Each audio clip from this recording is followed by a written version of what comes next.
José Hernández García va néixer el 1944, sord a Badalona, al barcelonès, Barcelona.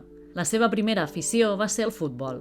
Va jugar com a porter en un equip del seu barri i va aspirar a ser blaugrana, però la federació, donada la seva discapacitat, no li va permetre tenir fitxa de jugador. Amb 17 anys, treballant en un taller metal·lúrgic, es va passar a la boxa. Es va proclamar 11 vegades campió d'Espanya del pes superwelter i en una ocasió del pes mitjà. Va triomfar a Europa quan, el 1970, a Barcelona, va aconseguir el títol continental en vèncer per KO en el 14è assalt a l'alemany Gerard Piaskowy.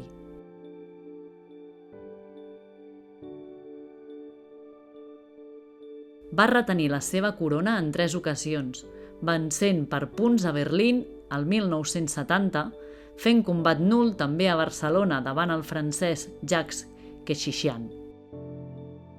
Va arribar a disputar el títol mundial de la categoria del pes superwelter davant el medalla de plata en els Jocs Olímpics de Roma, l'italià campió del món Carmelo Bossì.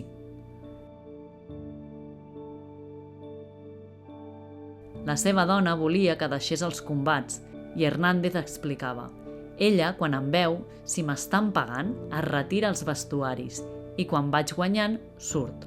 Es preocupa en veure'm amb punts a la cara, ulls inflats. Pensa que puc acabar malament».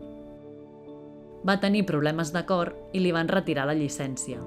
A sobre no li van pagar les bosses que se li devien.